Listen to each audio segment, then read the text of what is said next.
योना का इंजील 13 अध्याय का 13 है पढ़ेंगे।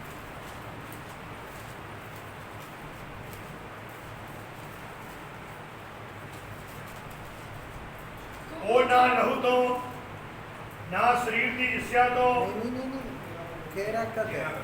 तुम मुझे गुरु और प्रभु कहते हो और भला कहते हो क्योंकि मैं वही हूँ। अच्छा, लिखा गया है, शेरे लोगों से कहा, प्रभु जी ने कहा, तुम मुझको प्रभु कहलाता है, गुरु कहलाता है, ये तो कला कहता है, क्योंकि मैं वो भी हूँ। मैं गुरु जी है, मैं प्रभु जी है, इसमें कोई शक नहीं। एक आदमी में दो खूबी है, एक प्रभु है, एक गुरु है। गुरु शब्द अंधकार को दूर करने वाला है। गु अंधकार, रु इसको नाश करना। अंधकार को नाश करने का काम है गुरु का। प्रभु पुराना नियम में याहुवे आदि पवित्र नाम है। संत लोग वो नाम लेना डरता है, तब उसके बदले अडोनाई कहलाता है। नया नियम के अंदर उसके बराबर का शब्द है कुरियोस। प्रभु सारी चीजों के ऊपर सर्वाधिकारी है। प्रभु हर एक पदार्थों के ऊपर, हर एक प्राणियों के ऊपर गुरु प्रभु सर्वाधिकारी है। यूहन्ना 13 अध्याय का 3 आयत में बताया गया है, पिता ने सब कुछ मेरे हाथ में सौंप दिया है। 17 अध्याय का 2 आयत में हर प्राणी प्रभु जी के वश में है। तब ये प्रभु है, प्रभु महान है, सबसे ऊंचा दर्जा है। ये गुरु है, लेकिन यहूदी समाज का लोग कहता है ये बिन पढ़ा कैसा विद्या पाया है, ये पढ़े लिखा नहीं है, लेकिन इनको कैसा कहाँ से विद्या आया। यूहन्ना 7 अध्याय का 5 आयत में यहूदी समाज का लोग कहता है विद्या इनको कहाँ से मिली, ये पढ़े लिखा आदमी नहीं है। यीशु के बारे में कहता है ये पढ़े लिखा नहीं है, इनको विद्या कहाँ से आई।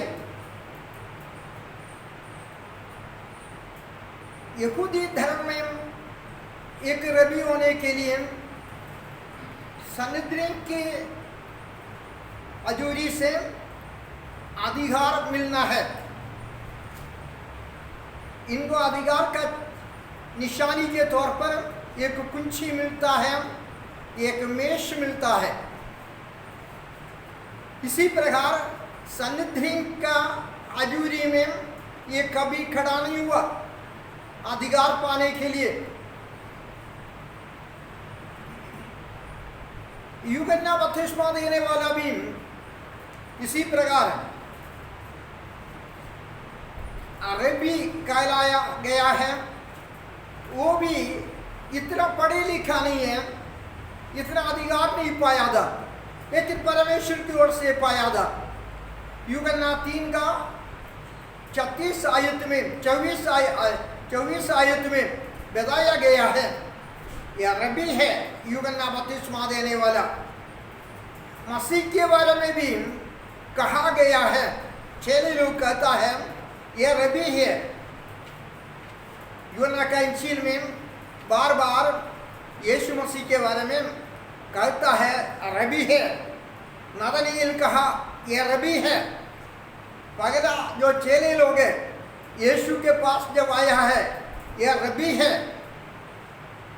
तब इनको पढ़ाई नहीं है रबी होने का, लेकिन ये रबी क्या पद पाया है, गुरु जी क्या पद पाया है। और निकोदेमुस यहूदी समाज का सबसे बड़ा गुरु है। वो यीशु मसीह के बारे में कहता है परमेश्वर की ओर से आया हुआ गुरु है, शिक्षा देने वाला है प्रभु जी। कफरनहूम में जो लोग भोजन खाया, यीशु को जब पाया तब यीशु मसीह के बारे में पूछ रहे, रबी तू कहाँ गया था। मरियम यीशु के बारे में कहती है तू रबूनी है, तब यीशु रबी है, शिक्षा देने वाला है। रबी एक ही होता है, गुरु एक ही होता है, दो गुरु दुनिया में है नहीं, एक ही गुरु है। यीशु ने कहा गुरु एक ही है, आप और किसी को गुरु नहीं बुलाना। मत्ती 23 का 8 आयत में यह समस्त दुनिया में एक ही गुरु है, यीशु गुरु है। यीशु के अलावा कोई गुरु है नहीं, वो गुरुओं का गुरु है। गुरु प्रभु होना चाहिए, अगर प्रभु नहीं है गुरु नहीं है। गुरु सारी बातों के बारे में, एक बातों के बारे में नहीं, सारी बातों के बारे में जानकारी पाया हुआ होना है। हर बातों के बारे में, हर एक बातों के बारे में सर्वाधिकारी को पता है, सृजनहार को पता है। प्रभु भी एक ही है, गुरु भी एक ही है, एक ही प्रभु है, दो प्रभु दुनिया में है नहीं। समस्त दुनिया में, आसमान में प्रभु एक ही है। पहला कुरिन्थी 8 अध्याय का 6 आए, एफेसी 4 अध्याय का 5 आए। समस्त दुनिया में एक प्रभु है, एक गुरु है। अगर गुरु होना हो वो प्रभु होना है, प्रभु नहीं है तो गुरु नहीं होता है। गुरु सारी बातों के बारे में जानकारी पाया हुआ होना है। एक बात के बारे में अगर पता हो वो गुरु नहीं है, उनका जानकारी अधूरा है। बाइबल में सबसे बड़ा गुरु, सबसे बड़ा परमेश्वर है। उसके बारे में कलाम के अंदर बताया गया है। उत्पत्ति 14 अध्याय का 19 आयत में परम प्रधान परमेश्वर है, एलियोन यहोवा है। 17 अध्याय का पहला आयत में एल शदाई सर्वशक्तिमान परमेश्वर है। 21 अध्याय का 33 आयत में सनातन यहोवा परमेश्वर, वो गुरु है, प्रभु गुरु है। यीशु ने बोला तू भला कहते हो क्योंकि मैं वो ही हूं। मेरा अधिकार गुरु का है, मेरा अधिकार प्रभु जी का है। वे सबसे बड़ा प्रभु है। कलाम के अंदर बताया गया है प्रभुओं का प्रभु है, उसके ऊपर कोई प्रभु नहीं है। सबसे बड़ा प्रभु, सबसे बड़ा गुरु, उन्हीं से हमने पाया है शिक्षा। बाइबल का शिक्षा धरती का शिक्षा नहीं है, कहानी नहीं है, आसमानी कलाम है। यीशु मसीह के बारे में कहता है निकोदेमुस, तो परमेश्वर की ओर से आया हुआ गुरु है। निकोदेमुस भी गुरु है, लेकिन यीशु के बारे में कहता है तू स्वर्ग से आया हुआ हूं। तो आसमानी है, परमेश्वर की ओर से आया है, परम परमेश्वर है गुरु। अगर परम परमेश्वर नहीं है वो गुरु नहीं होता। सबसे बड़ा गुरु, सबसे बड़ा परमेश्वर है।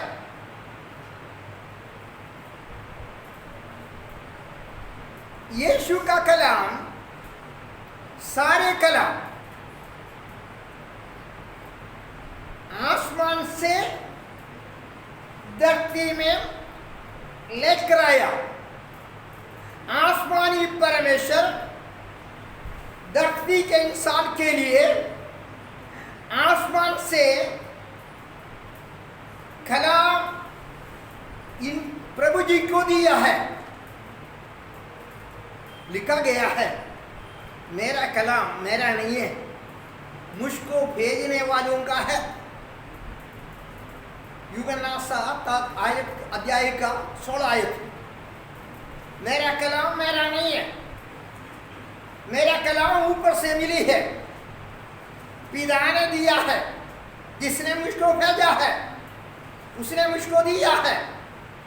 8 अध्याय का 28 आयत, 12 अध्याय का 49 आयत। लिखा गया है धरती में क्या करना है, क्या बोलना है, परमेश्वर ने, मेरे पिता ने, जिसने मुझको भेजा है वो मुझे आदेश दिया है। मन मर्जी से कुछ नहीं बोल सकता, कोई फालतू बात नहीं बोल सकता। प्रभु जो बात धरती में बोलना है, परमेश्वर ने बोला वही बोलना है। प्रभु या अपनी ओर से कुछ नहीं बोल सकता। परमेश्वर ने कहा है वही धरती में बोला है। कलाम भी ऐसा होता है, बाइबल का कलाम बाइबल से होता है, धर्म से नहीं होता है, कहानियों से नहीं होता है। आजकल कलाम का प्रचार में लोग हैं, लोगों को खुश रखने के लिए कहानी बोल देता है। बाइबल में लिखा गया है आखिरी वक्त आएगा और मजाक बोलना पड़ता है। एक प्रकार का स्पिरिट है, एक प्रकार का दुष्ट शक्ति है। लोग मजाक बोलकर, तमाशा बोलकर लोगों को खुश रखेंगे। ये कलाम का विरोध में होता है, वो अन्य धर्म में होता है। लेकिन क्रिश्चियनिटी के अंदर, कलीसिया के अंदर कलाम का मनादी होना है। तुम कलाम का प्रचार करो। पौलुस ने तीमुथियुस को कहा, अन्यथा और कोई बात के बारे में, कदा कहानियों के बारे में प्रचार नहीं करना। अंतिम दिनों में कदा कहानी सुनने वाला कलीसिया के अंदर बढ़ेगा। ये सच है। हर कलीसिया में कन्वेंशन प्रचार करता है, वो भी वही करता है, कहानी बोल देता है, दृष्टांत बोल देता है, उधर की बात बोल देता है। मना है। इधर यीशु के बारे में बताया गया है, जो बात धरती में बोलना है वो परमेश्वर ने जो आदेश दिया वही बोलना है। अब पढ़िए यूहन्ना का इंजील 12वां अध्याय का 49। क्योंकि मैंने अपनी ओर से बातें नहीं की, परंतु पिता जिसने मुझे भेजा है उसी ने मुझे आज्ञा दी है कि क्या क्या कहूँ और क्या क्या बोलूँ। क्या क्या बोलना है, क्या कहना है। पिता ने मुझको आदेश दिया है, मैं मेरी ओर से कुछ नहीं कहता। पिता जो कुछ बोला है उसके अलावा उससे ज्यादा बोलने के अधिकार मुझको नहीं। यह धरती में बहुत कुछ बोलने के लिए है, लेकिन बहुत कुछ बोलने का आदेश पिता ने यीशु को दिया नहीं। 14 अध्याय का 10 आयत यीशु ने बोला, जो कलाम तूने मेरे पास पहुंचाया वो कलाम मैं अपना चेले लोगों के पास पहुंचा दिया। 17 अध्याय का 8 आयत तब परमेश्वर ने जो कलाम यीशु के पास पहुंचा दिया वो कलाम हमारे पास पहुंच गया रसूलों के द्वारा। पुराना नियम में भी ऐसा है, यिर्मयाह को यहोवा की ओर से कलाम मिला, यशायाह को यहोवा की ओर से कलाम मिला, अपना मर्जी का कलाम नहीं मिला, परमेश्वर की ओर से कलाम मिलता है। यीशु इस धरती में आया, करीबन 150 तालीम इंजील के अंदर दिया है। और यीशु ने बोला है वो तालीम लोगों के पास जाकर उनको समझाना है, उनको सिखाना है। तालीम वो बात यीशु ने बोला है, एक मेरा गवाह होना है, जो मैंने कलाम सिखाया है वो कलाम लोगों को समझाना है। 2 काम करना है, एक यीशु के बारे में बोलना है, दूसरा यीशु ने जो तालीम दिया है उसके बारे में बोलना है। मत्ती 28 का 19 और 20 आयत में यीशु ने सारे अधिकार पाने के बाद, धरती और आसमान का सारे अधिकार पाने के बाद चेले लोगों को आदेश दिया, इसलिए तुम जा हर एक व्याधि के पास और यीशु के बारे में, यीशु का कलाम के बारे में उनको समझ चाहिए, उनको चेला बना दे। तालीम सिखाना, यीशु का तालीम सुसमाचार के अंदर है। सुसमाचार के अंदर है जो तालीम दिया गया है, वो तालीम यीशु खुदा है करके हमको अंगीकार करने का सबसे बड़ा प्रमाण, उसके अलावा और कुछ नहीं। यीशु का तालीम हमसे कहता है यीशु खुदा है। यीशु का झंडा काम नहीं, पानी के ऊपर चला, रोटी हजारों को खिलाया, और ये सारी बातों से बढ़कर यीशु का तालीम है यीशु खुदा है करके हम समझने का एक ही आधार। अचंबा काम पुराना नियम में भी होता है। लाल सागर 2 टुकड़ा हो गया, यॉर्दान 2 हिस्सा बन गया, आकाश का वर्षा को बंद कर दिया, आसमान से आग उतार दिया। ये सारे अजंबा काम है। वो अजंबा काम होने के कारण एलिया खुदा नहीं होता, मूसा खुदा नहीं होता। यीशु भी अजंबा काम किया 3.5 वर्ष, लेकिन उससे यीशु खुदा नहीं होता। यीशु का तालीम खुदा का तालीम है। यीशु खुदा होने के कारण यीशु का तालीम और खुदा होने का प्रमाण है आधार है। अगर यीशु का तालीम अलग करे, यीशु खुदा है नहीं। अगर यीशु खुदा होना हो, यीशु का तालीम चाहिए। यीशु का तालीम राजकीय तालीम है, सारे तालीम से ऊपर है। वो तालीम आसमानी तालीम है। वो तालीम के अनुसार दुनिया में और कोई तालीम नहीं दिया। सबसे महत्वपूर्ण तालीम यीशु का तालीम है। और यीशु ने कहा आसमान धरती निकल जाएगा, मेरी बात बिना पूरा होते हुए नहीं निकलेगा। यीशु का कलाम, यीशु खुदा है करके हमसे कहता है। कलाम के अंदर बताया गया है, अधिकारी होकर बात किया यीशु।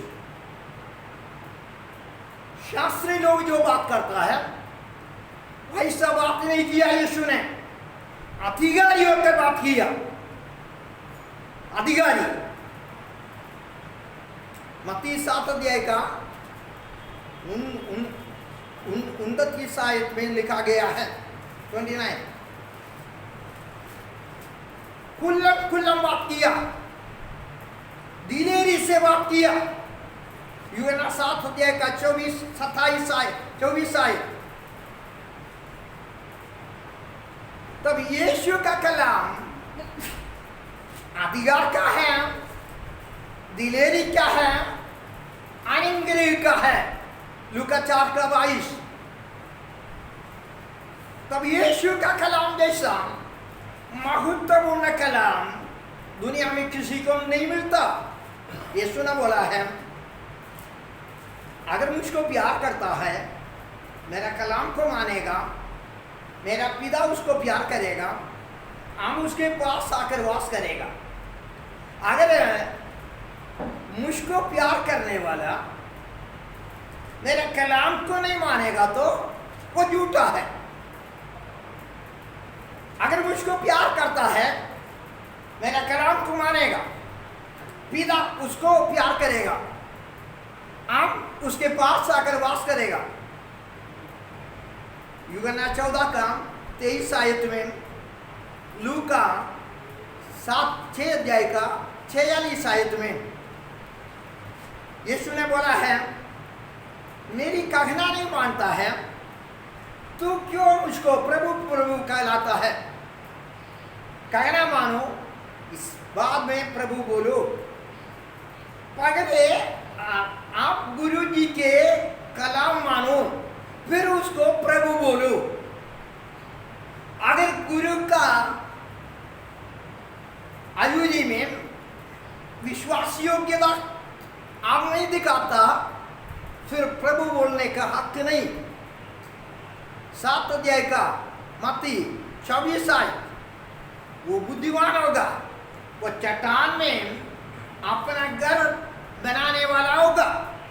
मेरा कलाम सुनकर कलाम के अनुसार चलने वाला बुद्धिमान जैसा, और अपना बुनियाद चट्टान में लगा देंगे। आप गुरु मानना है प्रभु जी को। यूहन्ना रसूल ने बोला है, पहला यूहन्ना 2 अध्याय का 4 आयत में, नहीं तो तू झूठा है, सत्य तुम में है नहीं। तू यीशु को जानने वाला है, तू कहता है ऐसा ही तो यीशु का कलाम को तू मानो। अगर यीशु का कलाम नहीं मानता है, तू झूठा है, सत्य तुम में है नहीं। पहला यीशु के बारे में हम ये समझना है, वो रब्बी है, गुरु है। आप गुरु का तालीम को कबूल करना, गुरु का तालीम कबूल करके गुरु का सम्मान करना, गुरु का इज्जत करना, गुरु का इज्जत करके आप गुरु का तालीम छोड़ना अपराध है। हमको कोई समझाता है, सिखाता है, हम उसका सुंदरताई के बारे में बात करें, वो हमको जो पढ़ाता है वो हम पढ़ता नहीं, तब हम फेल हो जाता है। यीशु ने बोला मेरे खूबी के बारे में बात है, मेरा कलाम मानकर कहे, पहले मेरा कलाम माने, इसके बाद मेरा खूबी के बारे में बोले। पहले यीशु का कलाम को जीवन में लागू करें, इसके बाद यीशु का खूबी के बारे में आप वर्णन करें। यीशु का खूबी के बारे में बात करता है, यीशु का कलाम को छोड़ देता है, आप चोर है, आप झूठा है, आप में सच नहीं। पहला यीशु ने बोला है मेरे तालीम को आप कबूल करें, इसके बाद मेरा गवाह हो जाए।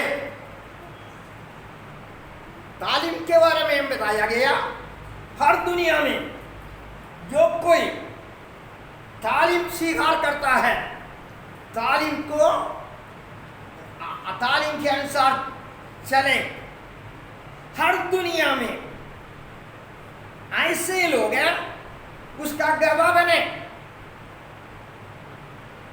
दोनों का कलाम मानना है, कलाम जिसने दिया उसका वर्णन करना है।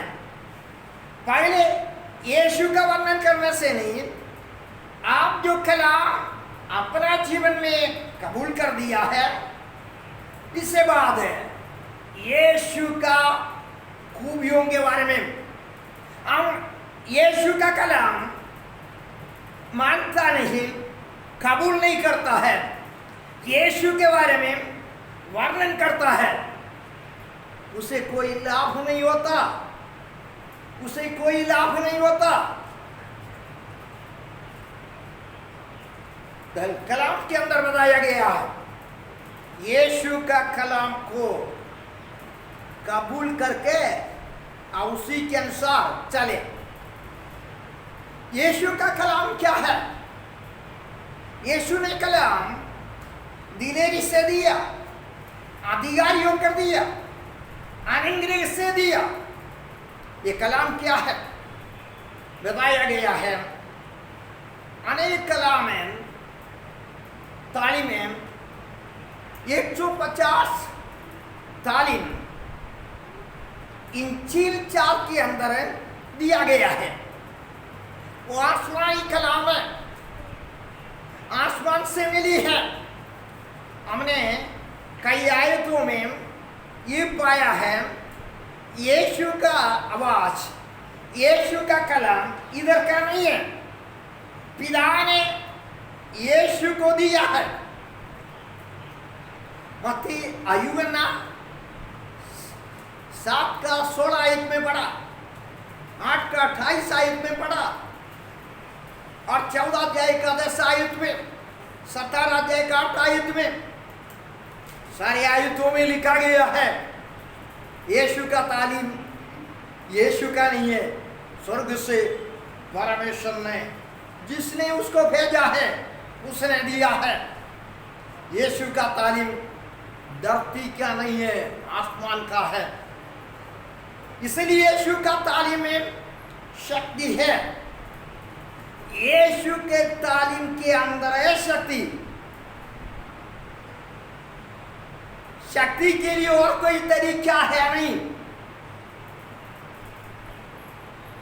लोग हैं शक्ति के लिए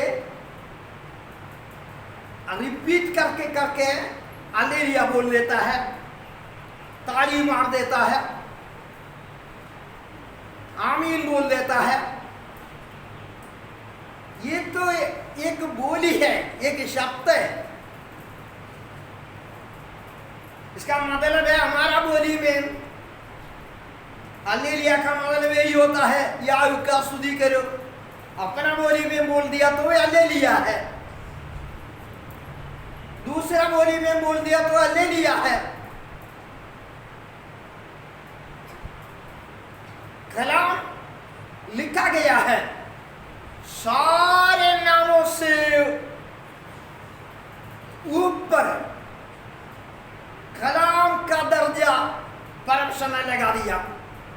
अब पढ़ना है जबूर 138 का दूसरा है।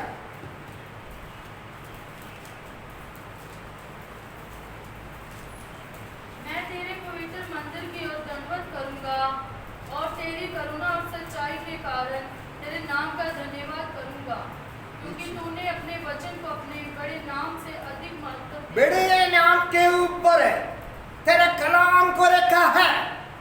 कलाम सबसे बड़ा नाम के ऊपर है, कलाम है। बड़ा नाम यीशु का नाम है। तब ये धरती में सबसे पहले कलाम मानना है। अगर यीशु का कलाम नहीं मानता है, यीशु के बारे में तारीफ करे, क्या फायदा है? यीशु का कलाम माने फिर यीशु के बारे में तारीफ करे।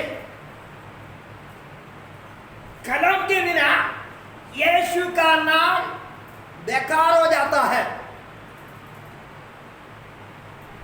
कलाम माने यीशु का नाम का इज्जत मिलेगा समाज में, कलीसिया में, मसीह लोगों के बीच में। यीशु का कलाम माने तब यीशु का इज्जत होगा। अगर यीशु का कलाम नहीं मानेगा, यीशु का इज्जत नहीं रहेगा, यीशु का बेइज्जती होगा। आज यही होता है।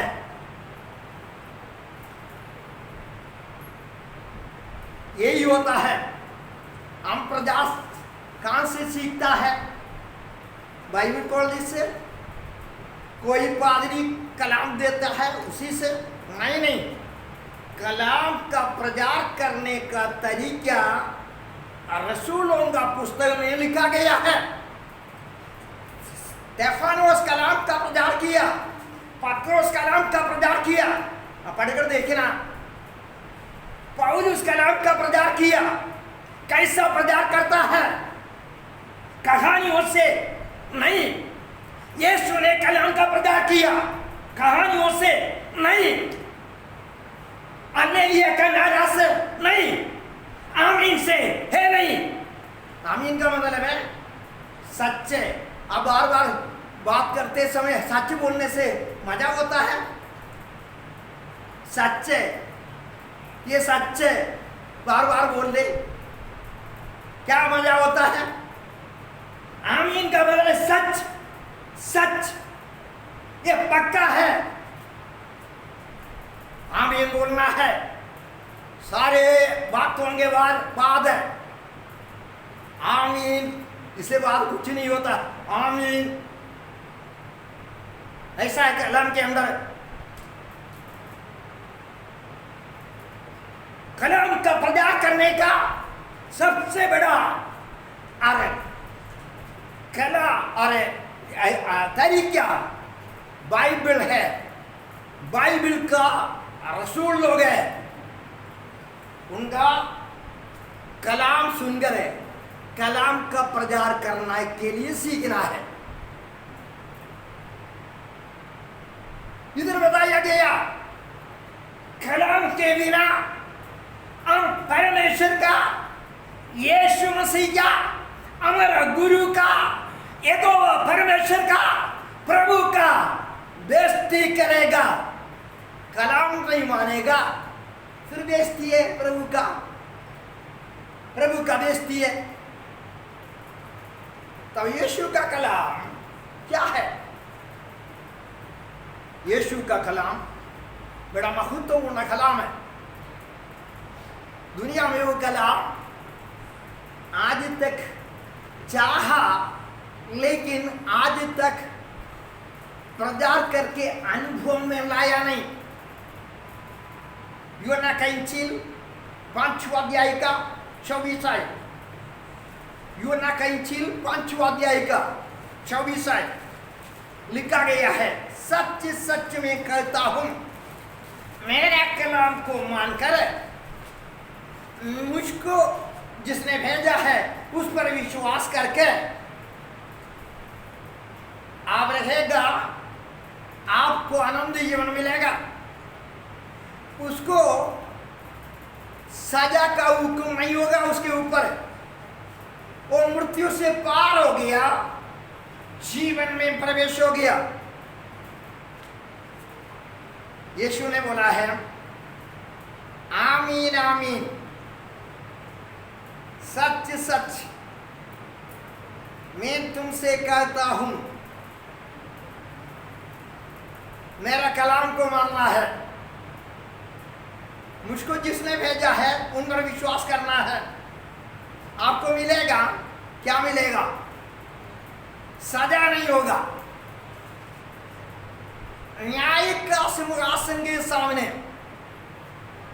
नरक में जाने का सिंहासन के सामने, प्रकाशित वाक्य 20 अध्याय का 11 से 14 तक, वहां जाने का जरूरत नहीं है। आप वहां से पार होकर जीवन में प्रवेश हो गया, मृत्यु से आप जीवन में दाखिल हो गया।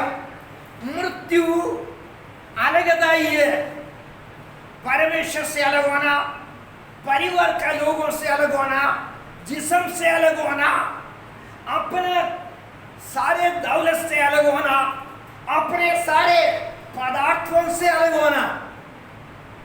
अलग होकर आप अदृश्य दुनिया में चले जाना। मृत्यु अलगदाई है। मृत्यु का विरोध में जो शब्द है जीवन, जीवन मतलब है अलगदाई नहीं, रिफाकत है, सहभागिता है। किससे? जीवित परमेश्वर के साथ। जीवित परमेश्वर के साथ हमारा संबंध है। मृत्यु से पार होकर आनंददायी में जाना, मृत्यु से पार होकर जीवन में प्रवेश होना, मृत्यु से पार होकर जीवन में प्रवेश होना, मृत्यु से पार होना। कैसा? यीशु ने बोला आमीन आमीन, मैं तुमसे कहता हूं, मेरी बातों को माने, मुझको जिसने भेजा उस पर विश्वास करे, अनंत जीवन उसी का है, उसको मृत्यु में जाने का जरूरत नहीं, वो जीवन में प्रवेश हो चुका है। कल परसों होगा ऐसा नहीं, मरने के बाद होगा ऐसा नहीं। जब विश्वास करेगा आनंद जीवन उसी क्या है, आनंद जीवन उसी क्या है। कल परसों नहीं मिलेगा ऐसा नहीं, मरने के बाद मिलेगा ऐसा नहीं लिखा। जब यीशु मसीह का कलाम को मानेगा तब मिलता है आनंद जीवन। तब परमेश्वर यह घोषणा करेगा, ये इंसान नरक में नहीं जाएगा, ये इंसान अदालत के सामने खड़ा नहीं होगा, इसको मैंने जीवन में प्रवेश कर दिया, जीवन में प्रवेश कर दिया।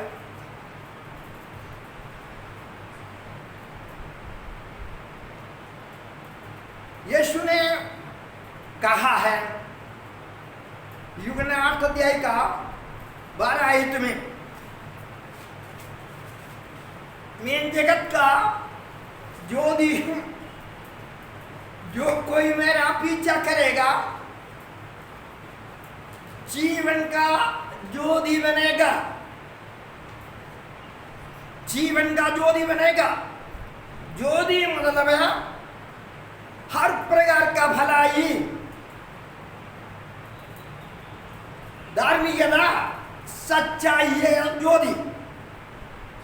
ज्योति एक लाइट ऐसा नहीं है, ज्योति मतलब है हर प्रकार का भलाई, धार्मिकता, सच्चाई, भलाई, धार्मिकता, सच्चाई, ये इसका मिलन है ज्योति। अगर एक इंसान के अंदर ज्योति नहीं है, धार्मिकता नहीं है, सच्चाई नहीं है, भलाई नहीं है, इफिसियों का पत्र 5वां अध्याय का 9 आयत में लिखा है, ज्योति यही है, हर प्रकार का भलाई, धार्मिकता, सच्चाई, इसका मिलन ज्योति है। यीशु ने बोला वो ज्योति में हूं। यीशु है हर प्रकार का भलाई,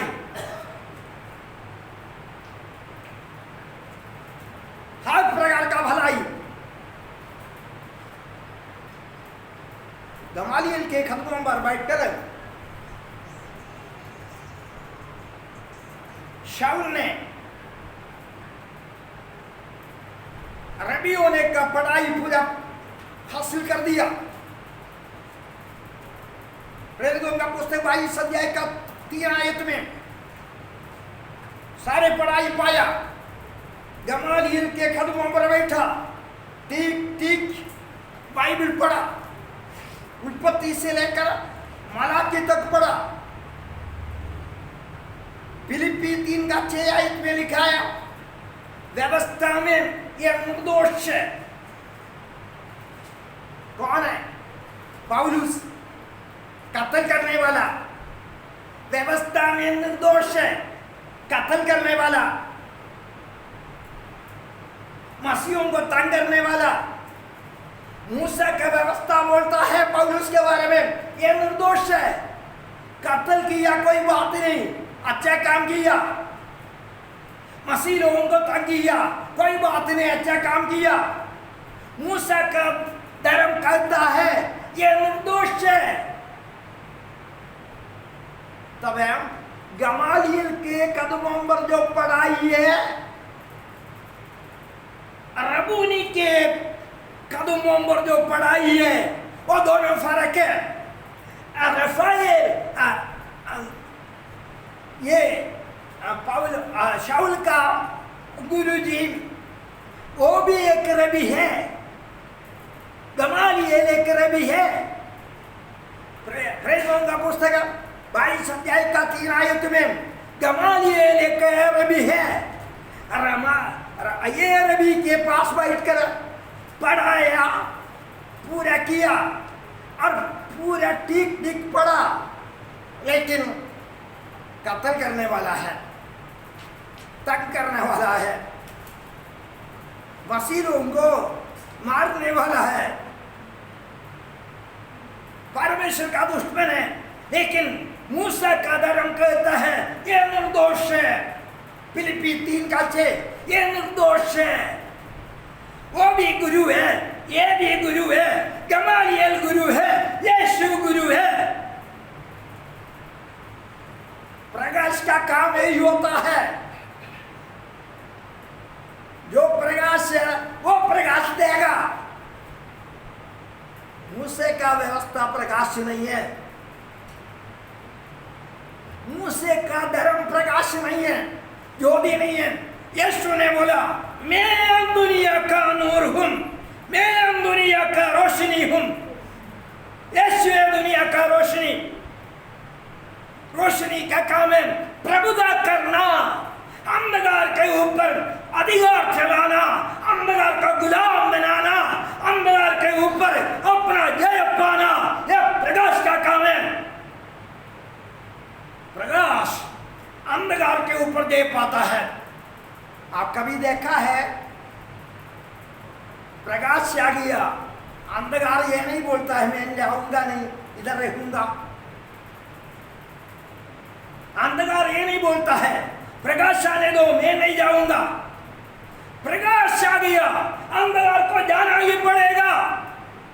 उत्पत्ति 3 पहले का 16 आयत में सर्वशक्तिमान एलोहिम परमेश्वर सर्वशक्तिमान परमेश्वर ने और अपना मुख से और हुक्म दिया, रोशनी तू प्रभुता कर।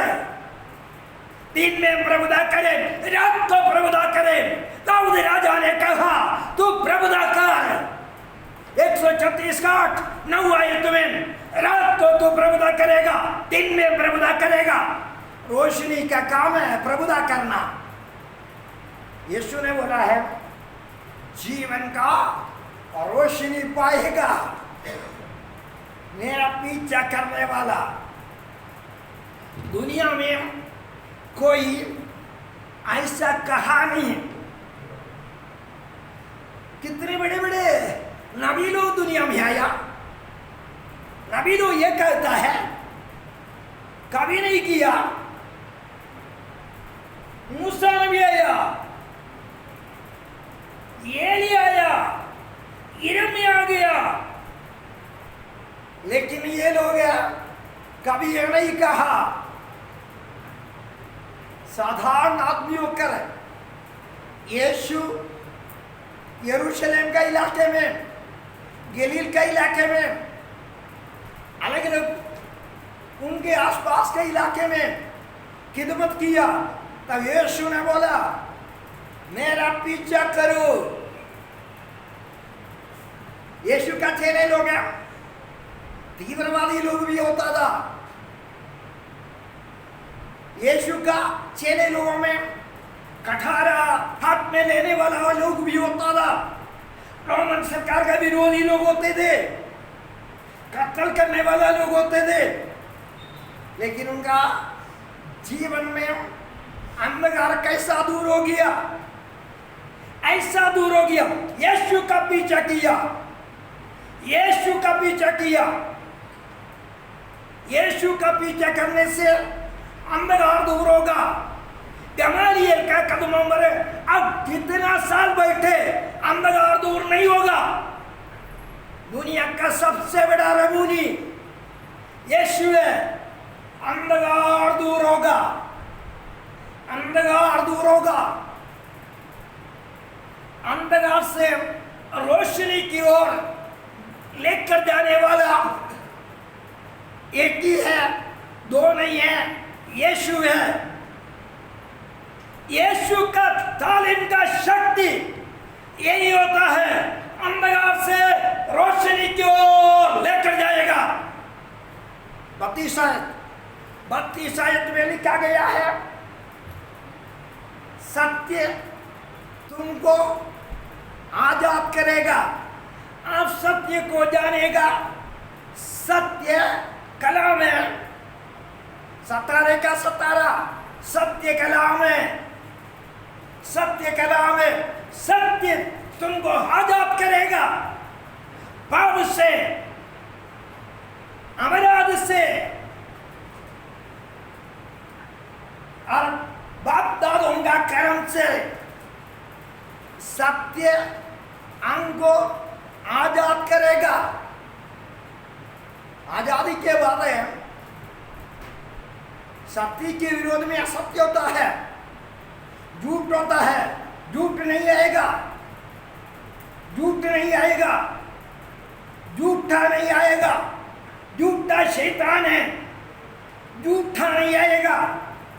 इधर लोग कन्वेंशन के सीजन में होता है, शैतान हिलेगा, ये तो कैसा पता नहीं होता है, कभी नहीं होता है ऐसा। तब ये झुंड शायद खराब है, नहीं तो ये तौबा नहीं किया। इनमें से दो है, शायद ये झुंड से सही नहीं है। लिखा गया है कोलोसियों का पत्री 1 अध्याय का 13 आयत में, अंधकार से छुड़ाकर प्रिय पुत्र के राज्य में बिठाया, उधर ही बिठाया। फिर यीशु ने खोलकर आज इधर देखो, फिर कल उधर देखो, ऐसा नहीं बोलेगा। उधर बिठाया, अंधकार से छुड़ाया, रोशनी में प्रिय पुत्र के राज्य में बिठाया।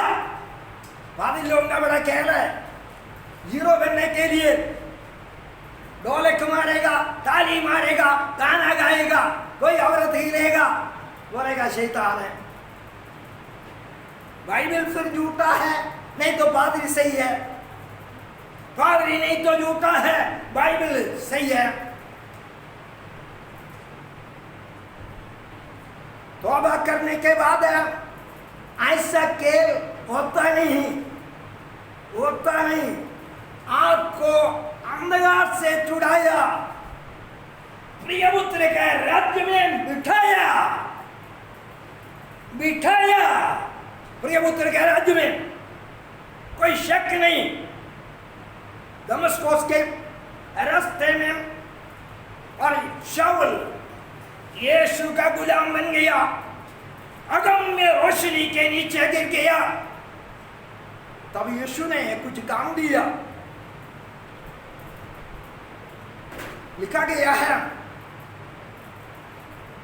इसी के बारे में।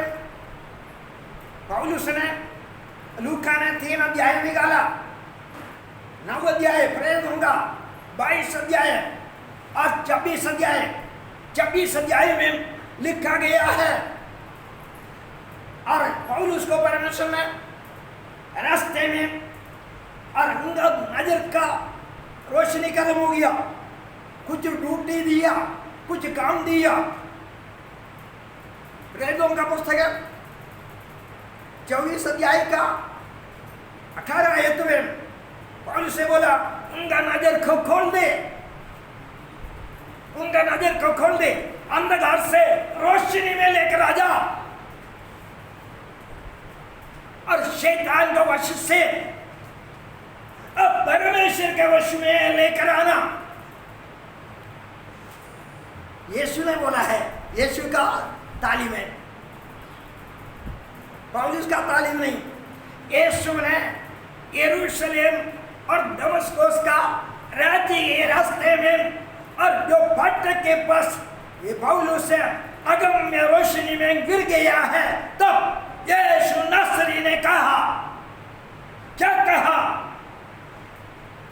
शैतान के वश से परमेश्वर के वश में इनको बदलो।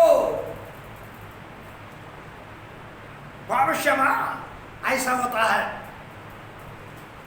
पाप क्षमा ऐसा है, शैतान के वश से परमेश्वर के वश में आना है, अंधकार से रोशनी में आना है। ये यीशु का बड़ा काम है। यीशु जैसा ऐसा तालीम देने वाला बहुत है, लेकिन तालीम देता है, किया नहीं, अनुभव में नहीं लाया है।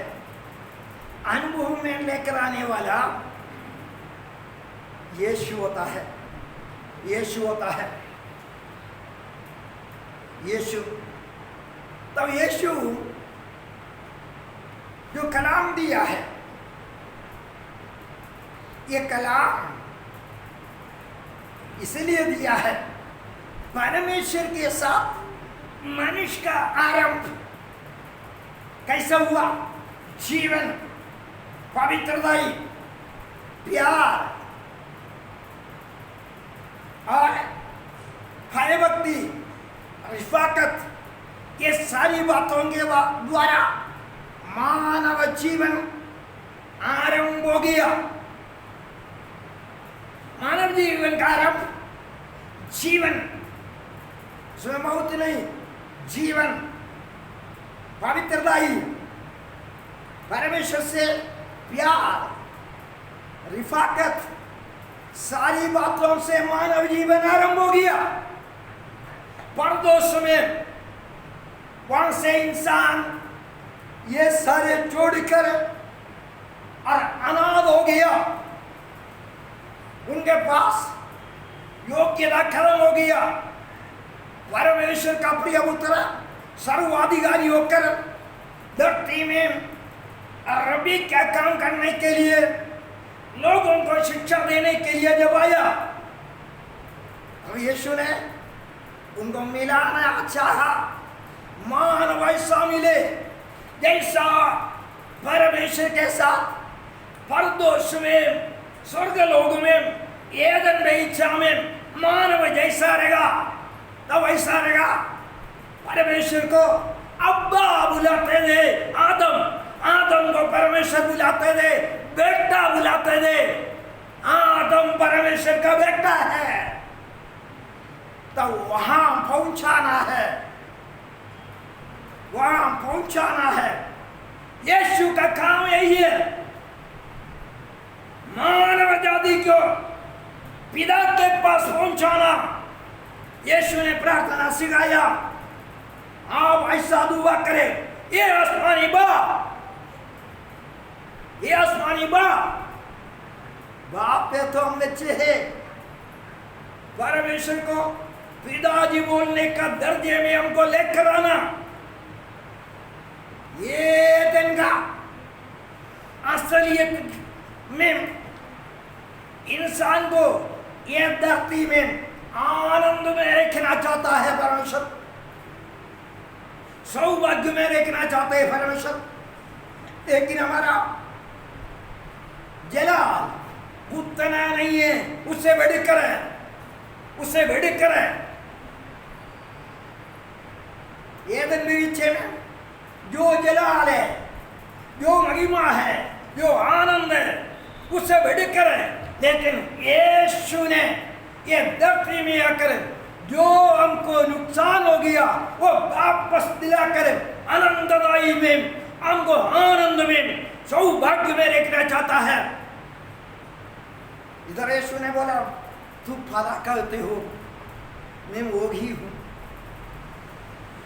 रब्बी परमेश्वर होता है, रब्बी गुरु परमेश्वर है। परमेश्वर के अलावा दुनिया में कोई गुरु है नहीं, सेमिनारी में कोई गुरु नहीं। अब कितना पीएचडी ले लो, कोई गुरु नहीं बनेगा। एक ही गुरु है, वो परमेश्वर है।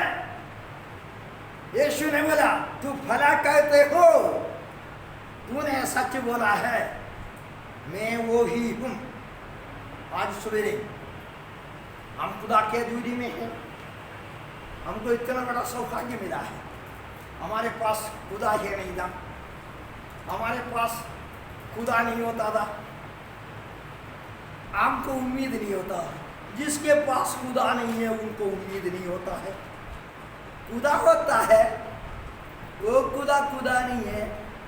जमीन और आसमान का मालिक जो खुदा है, पवित्रताई का खुदा है, सच्चाई का खुदा है, भलाई का खुदा है, धार्मिकता का खुदा है, वो खुदा हमारे पास नहीं है। हमको उम्मीद नहीं है, हम अनाथ है, हम रूहानी तौर पर अनाथ है, हमको उम्मीद नहीं है। जिसको उम्मीद है वो अनाथ नहीं है। परमेश्वर ने हमको उम्मीद दिया यीशु के द्वारा, हमको मृत्यु से पार होने का और अंधकार से रोशनी में आने का, असत्य से सत्य में आने का, बुराई से हमको पवित्रताई में आने का अनुग्रह परमेश्वर ने अपना प्रिय पुत्र यीशु के द्वारा दिया गया है, जो कालवरी के द्वारा हुआ है। हम खुदा के सामने हैं, हम परमेश्वर को धन्यवाद करें, परमेश्वर के रास्ते में चले, परमेश्वर हमको आशीर्वाद दे। हम दुआ करेंगे। हमारा जिंदा परमेश्वर, बहुत धन्यवाद प्रभु जी, बहुत धन्यवाद। हमारा झुंड पर दया करें, हमारा लोग है सच्चाई पर है, अनुग्रहकारी परमेश्वर चलने का खूबी दे। तेरा पाकर हमारे लिए दिया जाए, रोजाना जरूरत के लिए आसमानी खजाना खोल दे प्रभु जी। खुदावंद बार बार खजाने से उत्तम उत्तम पदार्थ हमको दिया जाए, पुराना नहीं प्रभु जी, नया नया कला, नया नया संदेश, नया तजुर्बा में चलने का खूबी हमको दिया जाए। हमारा छोटा झुंड पर अनुग्रहकारी अपना वर्षा, अपना अनुग्रह, अपना खजाना खोल दे प्रभु जी, तेरा आमद के लिए हमको तैयार करें, हम सबको खुदाबंद मदद करें, सबका रास्ते में भलाई हो प्रभु जी, पवित्रता हो प्रभु जी, और खुदाबंद कलाम के योग्य चाल हो प्रभु जी, सब कुछ हमको दिया चाहे। प्रार्थना कबूल करें प्रभु यीशु मसीह के नाम से मांगते। आमीन। हमारी दुआ करें एक बार पहले।